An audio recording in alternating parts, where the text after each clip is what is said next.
Howdy guys, today is Saturday. It's my third Saturday working in a row. Yay. Possibly gonna be a fourth Saturday, I don't know. Maybe, I know that we are almost caught up, possibly caught up, and they want to possibly try to get ahead. I don't know if that's ever gonna happen because even though the last two Saturdays have been mandatory, not everybody shows up, everybody has a reason to not be there. I would love to have a reason to not be there, but I don't have a legitimate one, so here I go. And the upside is, well, it's kind of an upside, like my paycheck's going to be fat, but I'm also going to get more taxes taken out, so it is what it is. But I think of it more as doing my part to help get us caught up, or keep us caught up, or get us ahead, or whatever the case is. And so it makes it a little easier, I don't mind. But so I was going back and watching one of Tiptoe Chick's videos, and it was on a topic that I try to remember daily, and I probably learned it from this video, originally watching this video. But, you know, she was reminding us that we need to stop and get out of our own heads every day. You know, it's really easy to get caught up in, I gotta go to work, I gotta drive to work, I gotta deal with traffic, I gotta do dishes, I gotta do this, I gotta do that. And yes, you have to do all those things, but if you can get out of your own head long enough to be like, you know what, I'm above ground. I get to wash my dishes. I have dishes to wash in a house with a roof over my head. You know, if you can get out of your own head and look at it from a more positive or different perspective, instead of allowing your thoughts to go that route, it makes a huge difference in your life. You know, there's been several things that have helped me get out of my depressions. And I'm not going to say I'm not depressed to some degree. I think I might always be, mainly because I refuse to take medication for it. I think the only way that I would agree to take medications is if I spiraled so bad that I tried to kill myself. Wow. Okay, little Cooper.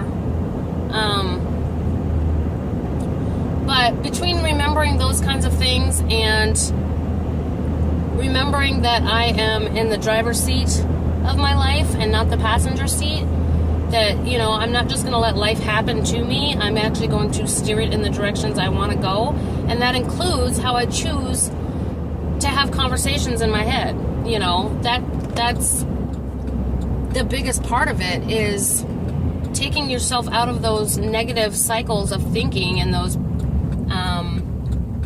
complaining cycles, I guess you could say.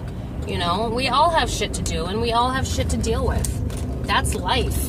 But you're going to spend all of your time focusing on that instead of letting those things, those silly daily things that we all have to deal with, fill your headspace when you could be doing all kinds of other things with your head while you do those things. You know, you could be thinking up new ideas, or thinking up ways that you could help somebody that you know, or thinking up things you could do for somebody that might make their day. You know, if you see somebody struggling, and I do this a lot because I have, you know, a couple of people that I come in contact with that I would like to do something really nice for. My problem is that I, what is that phrase? I get paralyzing, overanalyzing, or whatever it is.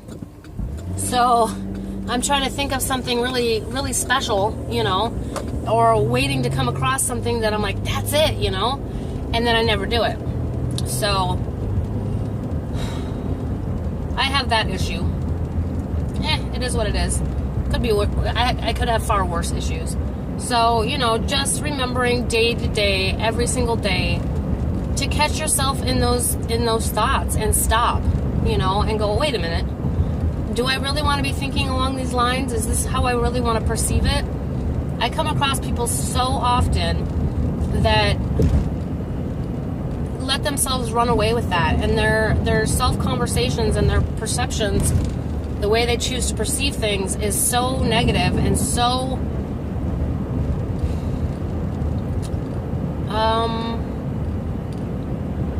I guess you could say low vibe. I don't, low frequency. And I just want to shake them and be like, stop. If you would just stop and take yourself out of that and choose little by little, thought by thought, to change how you think things, before you know it, it's a whole different world. I'm not going to say I don't ever do that, because I think that's just part of the human brain, but the amount that I do it is like 10% now or less. And it used to be 90%, so, and it really did change my life. It changed my world.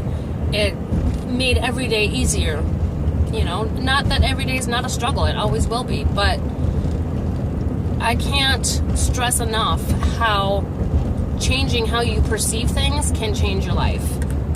Even the little things like taking your medication, or, getting dressed, or brushing your teeth, or cooking a meal, whatever it is, you can stop and look at it from a different perspective and consider what other ways you could look at it to make you a better person, grow yourself, expand your wealth of